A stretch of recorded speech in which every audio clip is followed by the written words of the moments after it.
I just reached 20 subscribers on this YouTube channel. And that might not seem like much, but to me, it is something to celebrate. And if you don't know my dog, his name is Max, and he's a bit clingy today. So he's in the video with me, at least for some time. And my name is Diana. I'm a success strategist. So we have this tendency to be very action and results oriented, which is amazing. But a lot of the time, we forget to celebrate the small wins along the way. So we're kind of achievements addicts. I don't know how else to, to say that. But the thing is, we achieve a goal, then we scratch it up off our to-do list. I could show you my to-do list, they're insane. But then we don't really remember to pat ourselves on the back and celebrate those small wins, which is really, really important because it's also what helps us reach our bigger goals. But a lot of the time, what we actually just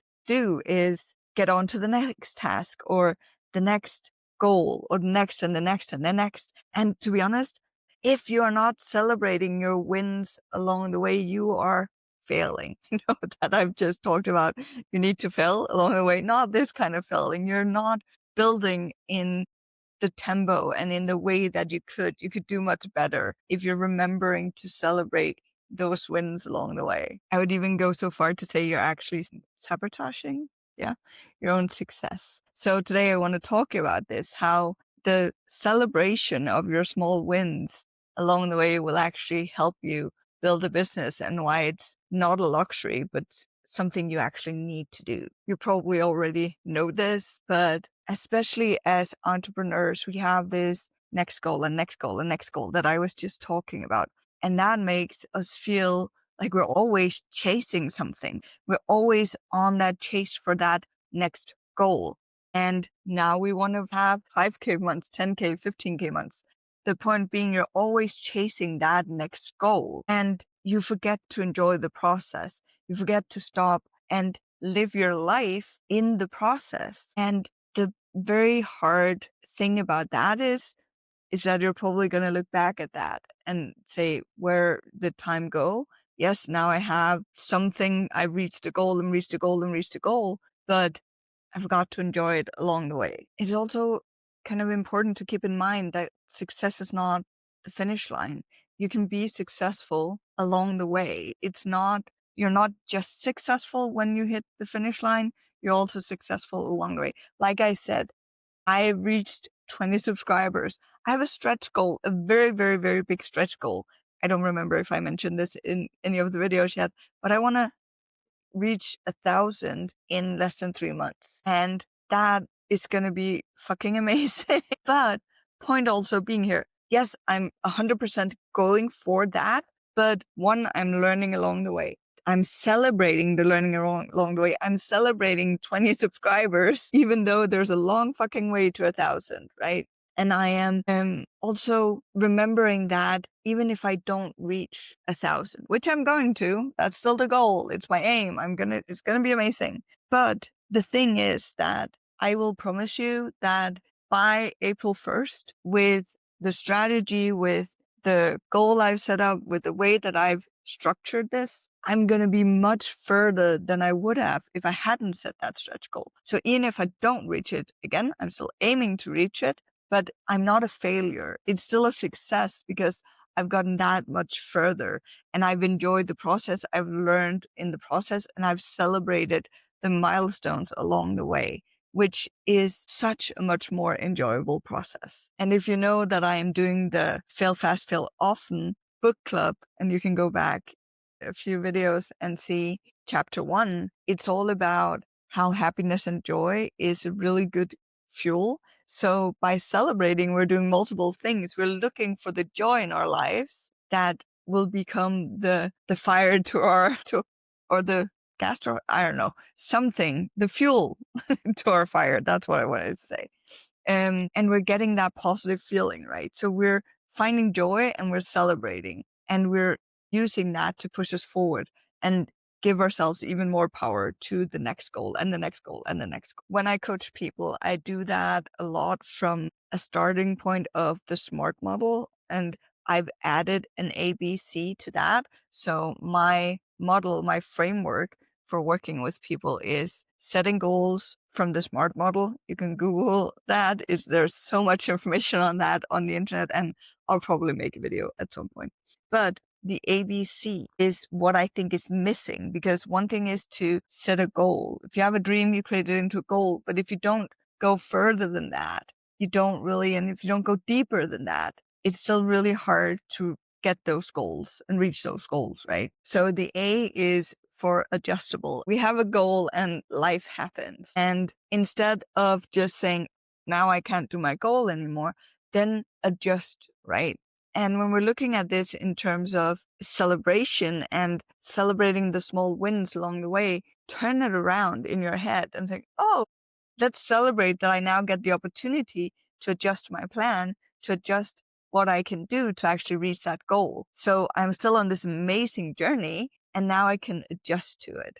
Then we of course have the B, which is behavior. So what is the behavior and the habits you can create? And this is the habit, like celebrating those wins along the way, celebrating those small things that are happening that can bring so much. Like I mentioned this before, that one of the things that we do in our house is that I get high fives from my husband and knuckles, like knuckle bumps from my husband.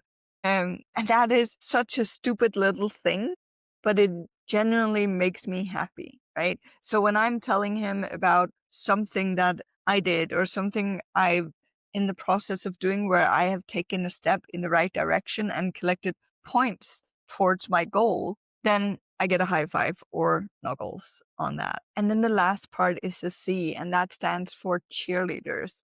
And this is, again, having someone to cheer for you, having someone who can help you out along the way and be there on the sidelines, either someone you already know, a coach, strategist, or join a community. For example, you can join my school community. I'll link it in below in the description, where you can get celebrated, where you can share your wins and share those small steps. It's okay to share a daily win, because we want to feel that happiness, right? And help that create the momentum that we need. So when I look back on my life, where I wish I had celebrated a bit more along the way to really feel the impact, I think that's part of the point here, is that when you just reach a really big goal for you and you only celebrate that one day, maybe, then it kind of feels a bit empty, right? So one place that I did that was when I finished my master's degree. So I'm the first one in my family to even finish gymnasium and bachelor's degree and then a master's degree. And yes, it was a great day, but it kind of fell a little bit flat of having studied for 5 years. And then now I just need to go out and find a job, and ended up actually being unemployed. But I think when I look back with what I know now, having celebrated along the way, having celebrated those milestones of writing a chapter or getting through those research papers or getting through all the freaking interviews and transcribing those, because back then we had to listen and transcribe. There was no AI to help do that easily. Do that. Use all the help you can, right? Let's celebrate that. Let's celebrate that we can actually use AI to make our lives easier. A small way that I kind of celebrate every day is colors. So for a very, very, very long time now, I've always worn colorful blazers, or at least something colorful. And this summer I made it even more permanent, and I got my hair colored teal. So basically now I'm always wearing color, because color makes me happy, and it's a celebration for me to kind of show that part of myself as well. So it reminds me to be happy as well. And when we're feeling good about ourselves, when we're celebrating ourselves and these small wins, our business is going to be thriving. Again, the connect between being authentic to yourself, being authentic in your business, and thriving and having those moments and those experiences that go from your personal part into your business part is so important. And to be honest, I didn't think about it. I should have, but I colored my hair a little bit on a whim and got it colored. And it wasn't until afterward I was like, fuck, I actually have a brand I need to think about. It's fucking stupid, right? Especially considering that my master's degree is in branding. So it's bonkers. But sometimes we just do things, right? And I'm so happy with the decision. I love my hair. And before I was a woman in the blue or the collared jacket. Now I'm the woman with the teal hair. So and I love it. It's positive. It's a win for me, right? Okay, if you're still here, amazing. I love it. But I want to give you a small challenge. I want you to take out your journal, your notebook, and then I want you to sit down and look back at the last 24 hours. What is one thing you did well? What is one thing that you can celebrate yourself for? Was it taking a 5-minute break when you really felt like you needed it? Was it a dance party in the kitchen? Was it getting done with that specific task that's been really a mind boggle for you? What's a thing that you can celebrate that you did really well? If you want people to celebrate with you, if you want accountability, you want community, then come join us in the school community. We're just starting out. It's going to be fucking amazing. And we're going to have daily wins in there, all of these things. So find the link in the comments below and let's go. Let's do this together. Let's celebrate. Let's move. Let's be authentic. It's going to be amazing.